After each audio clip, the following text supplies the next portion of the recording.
Hello and welcome folks back to Bunny Rabbit Wrestling. I am your host, the Bunny Rabbit.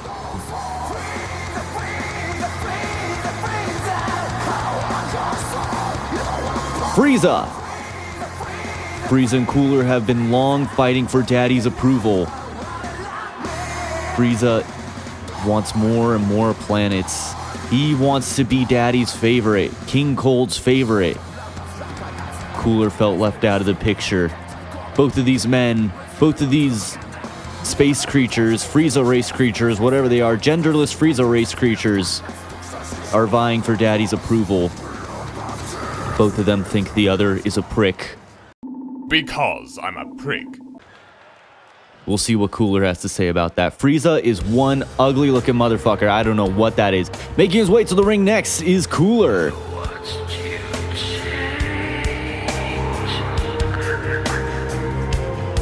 He looks like the devil. He looks like a white, purple devil. Cooler in his fifth form, something Frieza never unlocked. This is the Frieza race's equivalent of Super Saiyan. Frieza jealous that he never got any kind of Super Saiyan transformation. We're going to see if that plays a role in this. He's sticking to his first form. We're going to see if sticking to his guns is the right move against his older brother. All right, here we go. For Daddy's approval, we want more planets under our reign in the Frieza Empire. We want it to be called the Frieza Empire, not the Cooler Empire. That's the stakes here. Cooler, with an after-image dodge, punching Frieza in the tummy, his signature, getting hit. What do you call it? His signature of being hit? I don't know. There's no respect between either of these Frieza race creatures. Of course, Frieza's going to go for a cheap shot if you present me that opportunity. Frieza unloading, tired of getting hit in the tummy constantly. Now he's taking it out on his older brother. He does not like that tummy. Yeah, maybe your tum-tum should have been armored, older bro.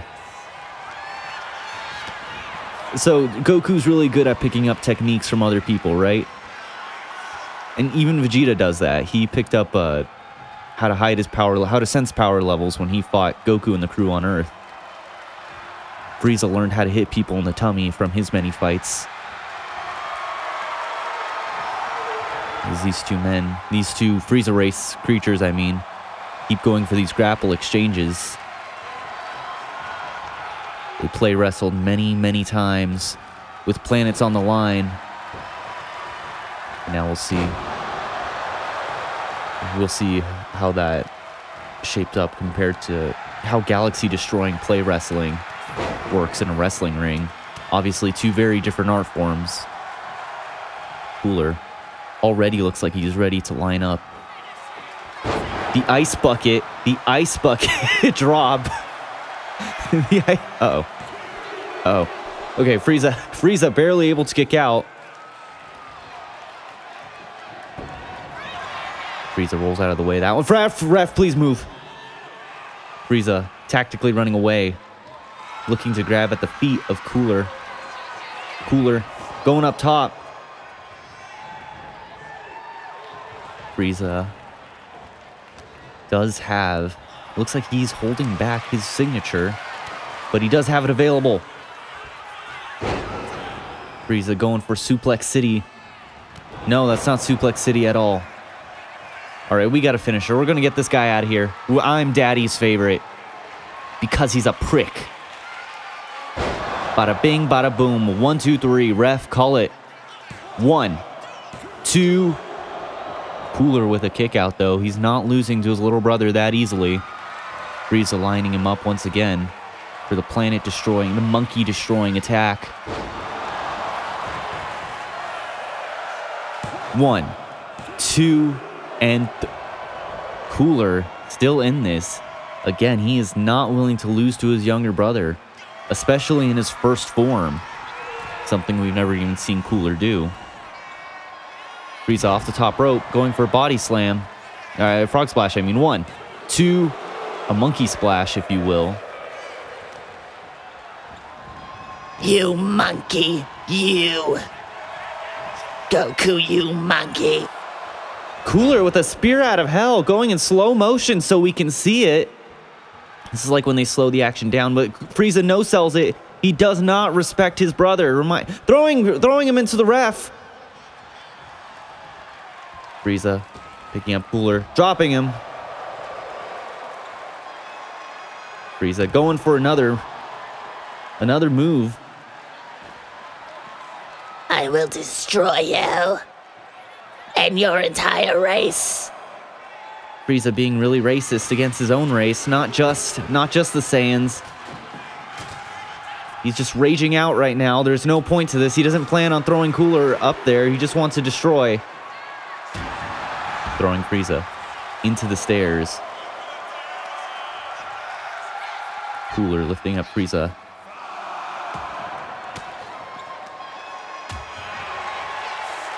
You're a prick.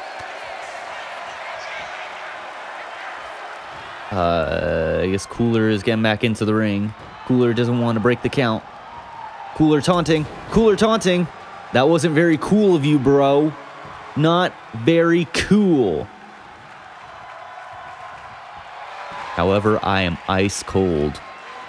Frieza scouting out Cooler's power level. It's looking pretty low. It's looking pretty low. End of days. End of days for Cooler. Frieza forgets how to go for the pin. Please pin him. 1, 2, and 3. I'm Daddy's favorite. And Cooler is confirmed a prick. If we learned anything from this tonight, it's that Freezer was Cooler and Cooler was Freezer.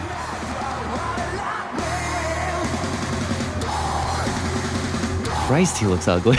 It's abomination. Why does he look like that? Why does he have Raw on his chest? Do you guys see that? What is happening?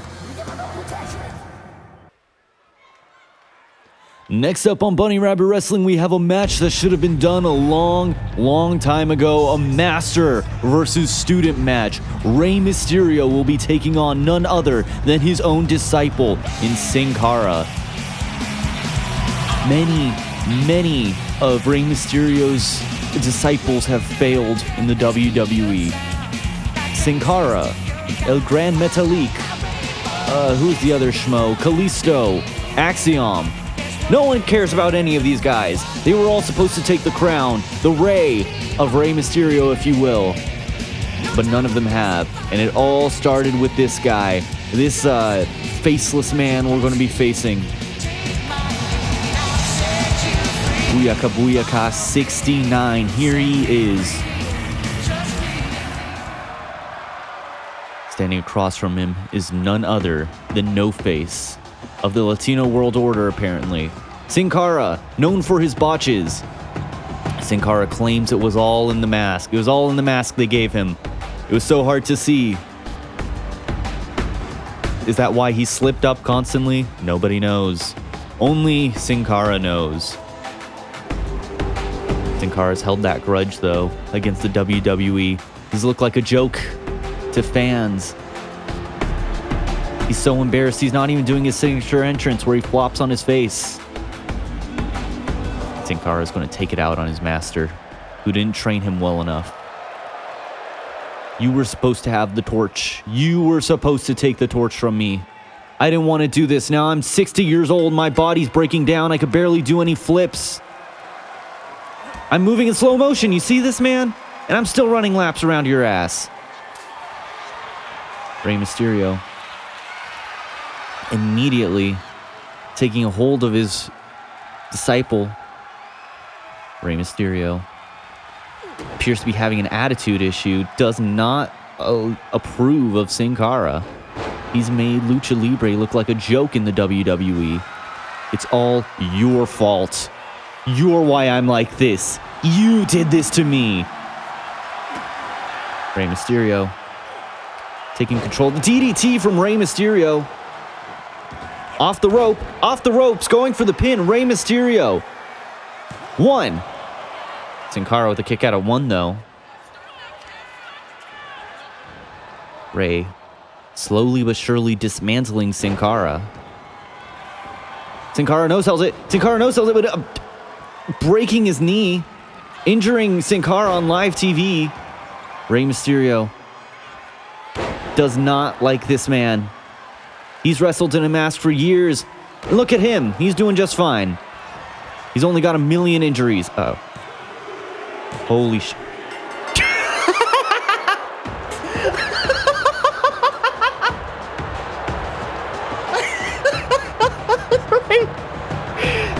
Rey Mysterio. Bro. Oh my god, I suck at this game. Rey Mysterio humiliated. Talking all that mad shit. Only to get obliterated by some... Oh man, only on Bunny Rabbit Wrestling, folks. Oh yeah. Oh yeah. It's main event time here on Bunny Rabbit Wrestling. The Smiling Friends have a new client.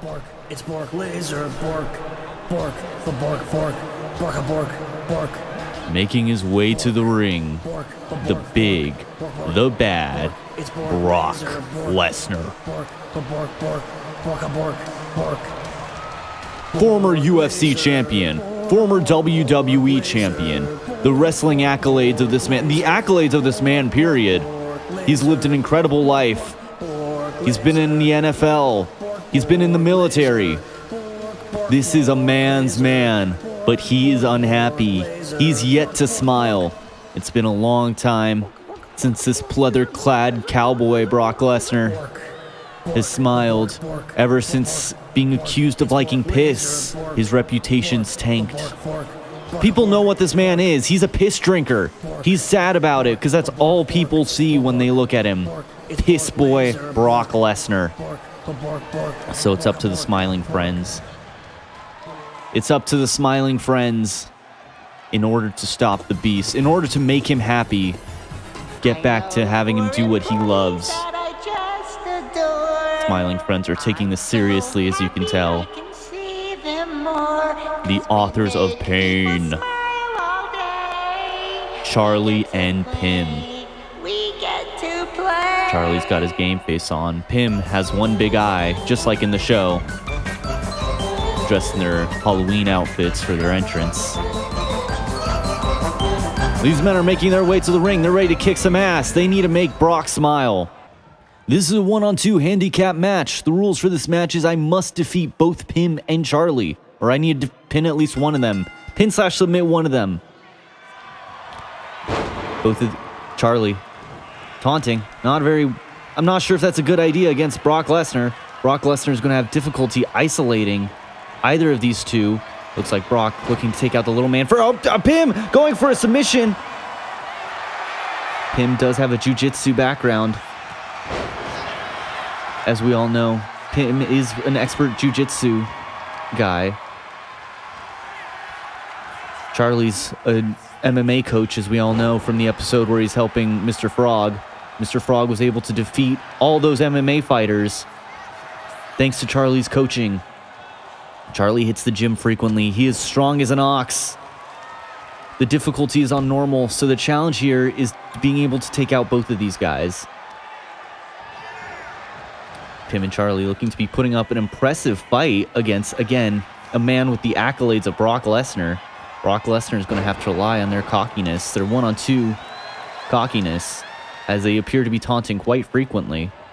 Throwing Brock Lesnar into the ropes. Pim. Brock Lesnar with a clothesline. Lesnar appears to be struggling to take out both of them. So the strategy, the optimal strategy, I believe, for taking out, in a 1-on-2 handicap match like this, is line up the submission. So right now we're just in a phase where we need to deal as much damage as possible. What the hell, Pim? Pim getting a baseball bat? Whoa, whoa, bro, not cool, not cool. Brock Lesnar's complaining about how it's not fair, but Charlie's like, what do you mean? Oh my God, Charlie! The incredible display of athleticism from Charlie. Something you'd expect from Pim. Charlie, you'd expect to be the more meat and potatoes grounded opponent. Taunting like Rusev. I can't even remember what I was saying. That was so incredible. Something I never would have expected in a million years. So the strategy is just deal as much damage as possible right now. Then we'll line him up for submission. Charlie doing a taunt. Not a very good move. Got a good idea against Brock Lesnar, who's taking Charlie to Suplex City. Pim. If he cared about Charlie, he would probably be interrupting, throwing some punches right now, but it looks like fear is overtaking him. Pim accidentally hitting Charlie. Now Brock landing an F5 to Pim. Brock Lesnar, we'll see if he follows his own advice about going for submissions. See, he's going for a pin instead. 1, 2. Pim with a kick out, though. Charlie looking to even the playing field. Charlie's like, how's that fair? What do you mean, how's that not fair? The 1-on-2 match, or that I'm bringing out a weapon. You're literally a UFC guy. Of course you have all the accolades against us. I literally could not play. I was holding my nose trying to do my Charlie impression. Charlie, or Pim going for the pin. Pin by Pim. Instead, it's Pim. It's Pim going for the submission against Brock. I don't even know what the submission's called. That wasn't a submission at all. Pim faked him out. Incredible display of fight IQ from Pim. Charlie, interestingly enough, being the one to break up the pin. Breaking the kendo stick over the head of Brock. There appears to be some team miscommunication between Charlie and Pim. Hopefully they're on good terms. Brock dodging out of the way, bringing it back into the ring. Again, your goal, as Brock Lesnar, is to deal as much damage as possible. I don't know if it's a good idea to be in the ring because they'll be able to pin him here. Brock Lesnar gets hit in the back of the head, something that's illegal in the UFC. Perhaps something Brock wasn't expecting. Pim dragging Brock into the middle of the ring. Who knows what Pim has lined up here? All right, I as Brock Lesnar have to get this match to the outside of the ring because they can pin me inside the ring. And I am taking a lot of damage right now. All right, Bork Laser dragging Charlie out. He just needs a little bit more damage. He needs to do just a little bit more. All right, okay. We have a signature. We just have to apply it to someone in the ring. Incredible display of jiu-jitsu from Pim. It looks like he's been training for this. Brock Lesnar again with a kick out. Now he's stuck in the ring again. The exact thing he was trying to avoid. Brock escaping Charlie's wrath. Charlie is an amazing coach. Remember when he trained the Schmalugals? We're going to see, although coaching doesn't always translate to actual in-ring fights.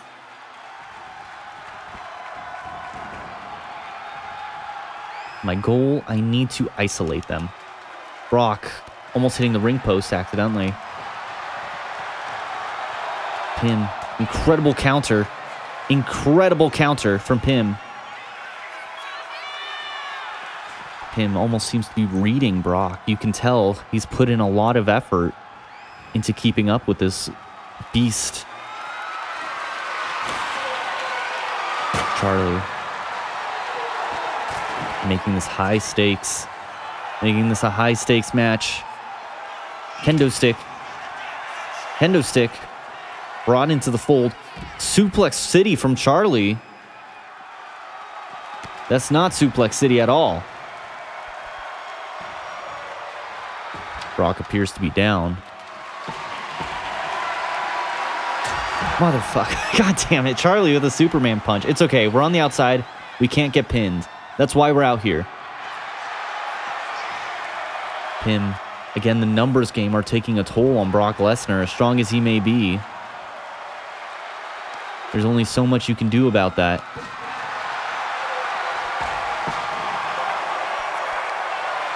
All right, we gotta hit these motherfuckers before we get stunned.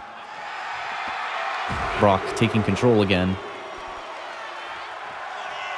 So right on the chair to the back of Pim's head. To the exposed nerve ending on Pim's head. Brock taking it back in the ring. F5. F5 to Chart. God damn it. Knocking out Charlie. Now Pim from behind. Taking it to Brock Lesnar. As unbelievable as Brock Lesnar is, even a former UFC heavyweight champion appears to be struggling with the numbers game.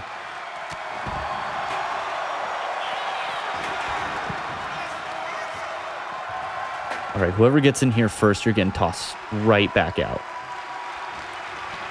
We're going to toss out Charlie. Not into the corner. That's not what I meant to do. All right, Pim, you're getting F5. F5 straight to hell. Charlie getting up, though. Charlie getting up. Charlie breaking up the pin before it's even a 1 count.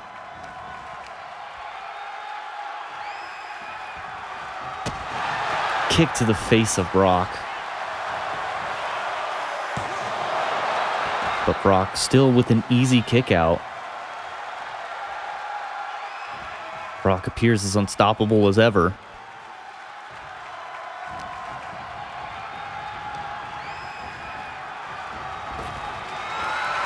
There we go. Spear countered. Spear countered. But let's see. Pim